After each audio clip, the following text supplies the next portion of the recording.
مالک په پیل کې د تېرو شپږو ورځو د خبرو په اړه راته ووایي چې دواړو غاړو هم طالبانو هم زلمي خلیلزاد ویلي دي چې ډېر پرمختګ شوی دی. دا پرمختګ څه دی؟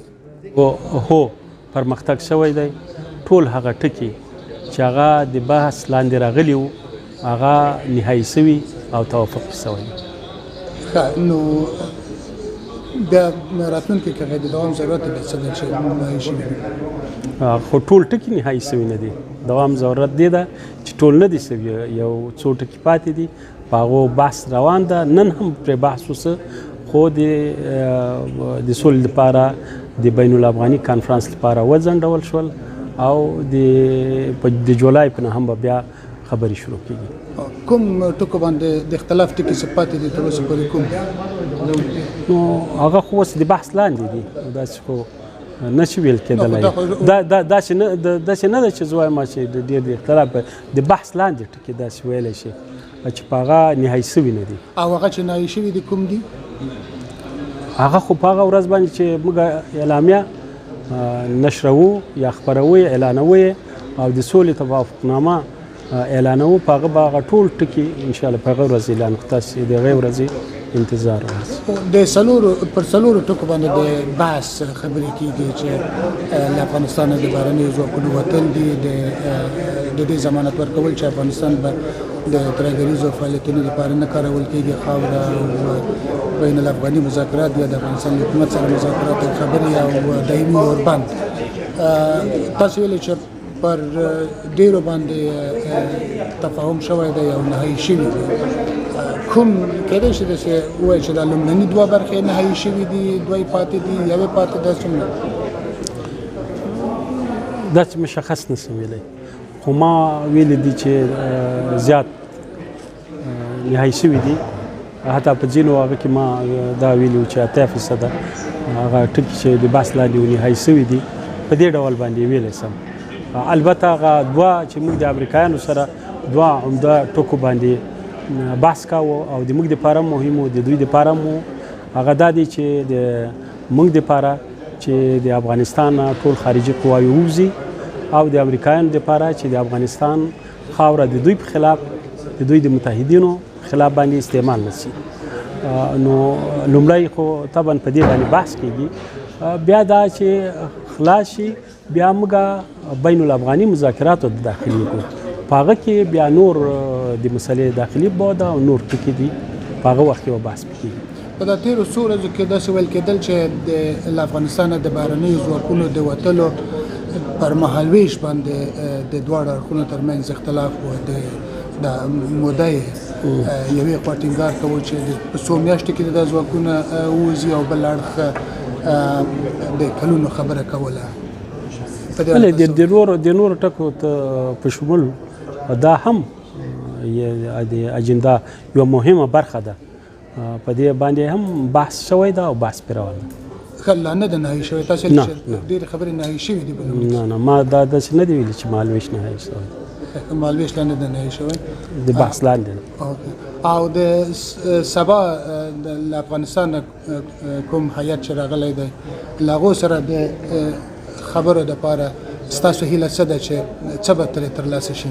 دا خو د سولې دپاره بین الافغاني کانفرانس ده، لکه څنګه چې په مسکو کې وو یا داسې په نورو هیوادونو کې موږ داسې غونډې درلودې او دا هر ګډونوال په شخصي کچه خپل نظر څنګه څرګندوي چې څنګه په افغانستان کې سوله راشي. نو دا رسمي مذاکرات نه دي. د طالبانو له اړخه په اعلامیه کې ویل شوي دي چې 18 کسان به ګډون کوي. دوی هم په شخصي ظرفیت کې په دې خبر کې ګډون کوي که د طالبانو د تحریک نمایندګي کوي؟ دا د سیاسي دفتر له طرفه دی. یعنی دوی خو سره موږ خپل رسمي موقف په دلته څرګندوو. نو څه هیله لرئ چې څه به ووایئ دې راغلو کسانو ته؟ زه فکر کوم په افغانستان کې عمده عامل د جګړې اشغال ده. څه وخت کې چې اشغال ختمیږي نو بیا افغانان کولی شي په خپلو مشترکاتو باندې راټول شي او دلته داسې یو اسلامي نظام جوړ کړي چې په هغه کې ټول افغانان خپل ځان وویني یا برخه واخلي او په هغه کې به زه فکر کوم بیا دا چې افغانان په خپل کور باندې راټول شي دومره ستونزه به نه وي.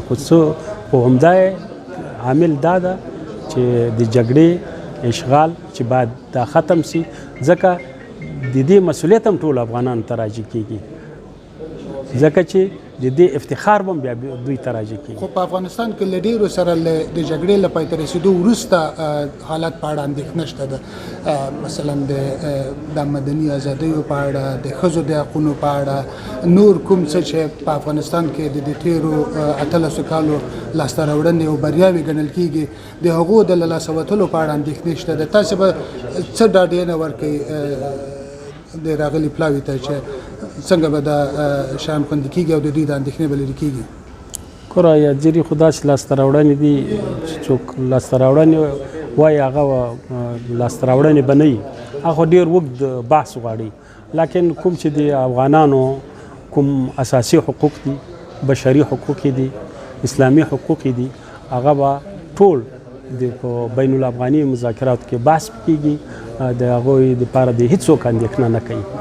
انشاءالله د اوس نه به په هغه وخت کې په اسلامي نظام کې ډېر محفوظ وي او ټول به په سوله ییز او مرفع افغانستان کې سوکاله ژوند وکړي. او یوه پوښتنه بل هم کومه، داسې ویل شوي دي چې سبا طالبانو له اړخه پلاوی په پام کې لري چې تر ډېره په افغانستان کې د ښځو د حقونو د خوندیتابه په اړه دا راغلو ګډونوالو ته د خبرو ډاډ ورکړي. څه به ورته وایي؟ موږ دا په مسکو کې هم ویلي دي، په فرانسه کې مو هم ویلي دي، په نورو کانفرانسونو کې ویلي دي. خو متاسفانه مطبوعات هم د موږ خبره نه اخلي، بلکې دا 13 کاله په موږ خلاف باندې منفي تبلیغات کړي دي چې هغه هېڅ حقیقت نه لري. موږ ویلي دي چې د اسلامي اصولو په چوکاټ کې د اسلامي ارزښتونو مطابق ښځو ته موږ حقوق ورکوو، که هغه د هغوی د کار حقوق وي، که هغوی د تعلیم حقوق وي، که هغوی دا وي چې هغوی یو کاروبار تجارت شروع کړي، د هغه د میراث داسې نور حقوق چې اسلام ورکړي دي. د پیداراتو کې کار کول دي، تعلیم دی، دا لکه دا اوس چې کوم مثلا په پارلمان کې په ولسي جرګه کې ښځې برخه لري، په حکومت کې ډېره پراخه ونډه لري، یعنې راتلونکي کې دوی ته داسې په اسلامي نظام کې به ماحول به هم اسلامي وي او اصول د اسلامي اصولو مطابق چې هغوی څنګه تقاضا وي او اصول وي د هغه مطابق به حقوق ورکول کېږي او دا ټول کارونه به کوي. خب میشه فشرده ملاقات دور هفتم رو بگوییم که چرا به نتیجه نرسیدیم امروز؟ ما اینطور نمیگیم که به نتیجه نرسیدیم، گفتیم که امروز بحث داشتیم، مذاکرات داشتیم با طرف آمریکایی و برای کنفرانس بین الافغانی برای صلح و متوقف شد و با روز 9 جولای دوباره شروع میشه. بر سر جدول زمانی گفتن هنوز اختلاف وجود داره. بعضی نقاط است که تحت پورا مشخص گفتن نمیتونیم، اما بعضی نقاط است که تحت بحث و اصلا تحت مذاکره است و تا حال نهایی نشده. این امریکایی‌ها میخواین یک بخش از نیروهایشان بمونه؟ نه خیر، باز خوب اگر بمانه خو به معنای دوام اشغال است. در مورد مذاکرات بین الافغانی هم یک چیزی بگوییم، فردا شروع میشه، گفته میشه امارات اسلامی. بله، این مذاکرات نیستن. گفته میشه طرف بله. خب در مورد نشست بین الافغانی چی است؟ فردا اجندای کار چی است؟ چه صحبت میشه؟ این از عنوان کنفرانس، نام کنفرانس هویدا است که این کنفرانس بین الافغانی برای صلح است و اجندا و عنوان صلح است، برای صلح. هر کس نظر خود میگه. در خط آخر یعنی شما فکر میکنین افغانستان باید به امارت اسلامی برگرده، ولی که امروز نشینواری یکی از اعضای پیشین کابینه شما گفته که طالبان به هیچ چیزی راضی نمیشن بجز امارت اسلامی و اگه این خط سرخ شما باشه آیا میتونه این مصالحه و این صلح و موفقیت برسه؟ هدف ما نظام اسلامی است فقط.